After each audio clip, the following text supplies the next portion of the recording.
Today's topic is cracks due to weathering and weather action on concrete. What is concrete cracking due to weathering? By means of freezing and thawing. By means of wetting and drying. By means of heating and cooling.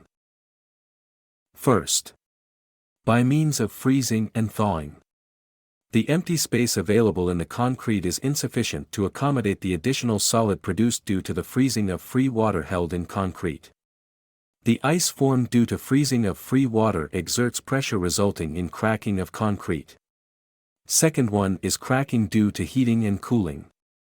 The damage due to fire and frost appears in the form of general spalling and flacking of concrete from the surface. With the increase in temperature above about 300 degrees Celsius, concrete gradually loses strength. If the aggregates used in the concrete have high coefficient of thermal expansion, the damage will be greater. Third one is cracking due to wetting and drying. When volume changes due to these effects are excessive, cracks may develop resulting in the disintegration of concrete. How? Freezing and thawing affects the concrete. During depressing point of freezing, capillary water from the concrete comes out on the surface forming ice lenses parallel to the surface of the concrete. This ice lenses forming exerts pressure resulting in cracking of concrete. When the moisture present within the capillaries of the concrete freezes, develops water pressure there, resulting in cracking of the concrete. Similarly, if the aggregates used are saturated above the critical degree of saturation, the expansion of absorbed water during freezing may cause the cracking of the concrete. What is capillary action? Capillary action is the process of a liquid flowing in a narrow space without the assistance of, or even in opposition to, any external forces like gravity. How? Wetting and drying. Heating and cooling affects the concrete. When volume changes due to these effects are excessive, cracks may develop resulting in the disintegration of concrete. The fire and frost actions also damage the concrete. The damage due to fire and frost appears in the form of general spalling and flacking of concrete from the surface. With the increase in temperature above about 300 degrees Celsius, concrete gradually loses strength. If the aggregates used in the concrete have high coefficient of thermal expansion, the damage will be greater. To control the greater damage, we have to start the supervision from the designing of the concrete. How to control freezing and thawing effects. Use of lowest practical water-cement ratio and total water content. Adequate air entrainment has been found effective to control the freezing damage.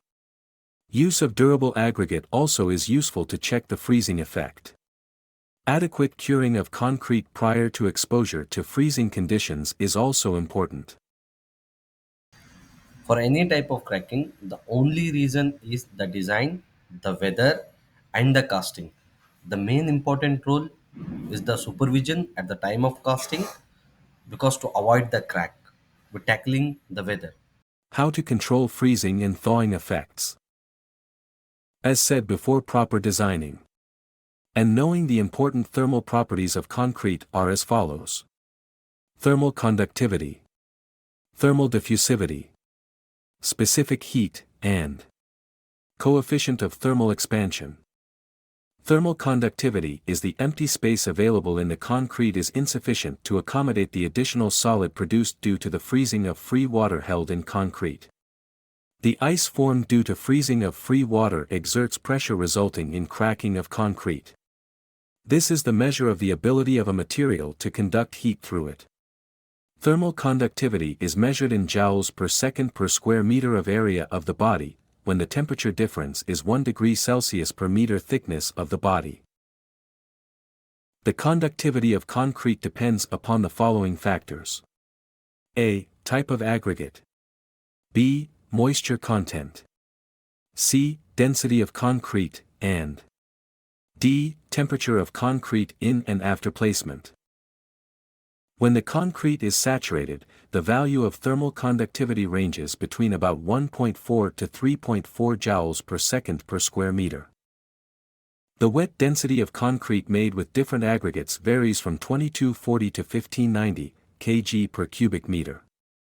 The higher the density of concrete, higher the value of concrete thermal conductivity. And the range of diffusivity of concrete is between 0.002 to 0.006 meter square per hour. Coefficient of thermal expansion. It is defined as the change in unit length per degree of temperature. In concrete it depends upon the mix proportion. The value of coefficient of thermal expansion of hydrated cement paste varies between 11 into 10 to the power minus 6. 2. 20 into 10 to the power minus 6 per degree C. It has been observed that limestones and gabbros have low values of coefficient of thermal expansion while gravel and quartzite have high values. Thus the kind and content of aggregate influences the value of coefficient of thermal expansion of concrete. The average value of coefficient of thermal expansion for concrete may be assumed as 10 into 10 to the power of minus 6 per degree Celsius. The cracking tendency of cast-in-place concrete at early ages under restrained conditions is a concern. In particular, in the building industry, in order to meet the construction speed requirements, external load due to formwork removal and post-tensioning is applied while concrete is hydrating, typically 1 to 4 days after concrete pour. The tensile strength of concrete is 3.5 N/mm2, thus a tensile stress of 8.75 N/mm2, which is more than the double of the tensile strength of concrete. Thus this stress is sure to cause high degree of micro cracks in the concrete. As explained in Indian Standard Code IS 456-2000, the modulus of elasticity of a concrete is 3.5 Newton per mm square and the flexural strength is 4.94, which is approximately 5 Newton per mm square. Thus, as explained here at an example, the tensile strength of the concrete is 3.5 Newton per mm square. Thus, our tensile stresses of 8.75 Newton per mm square, which is more than the double of the tensile strength of the concrete. Thus, this stress is sure to cause a high degree of microcrack in a concrete, which can't be avoided. So, here, when we are talking about the tensile stresses and the tensile strengths, and we have been confirmed that there should be and there must be a crack somewhere, but it can be minimized. How it can be minimized we will study, but the thing is concrete is not a crack proof.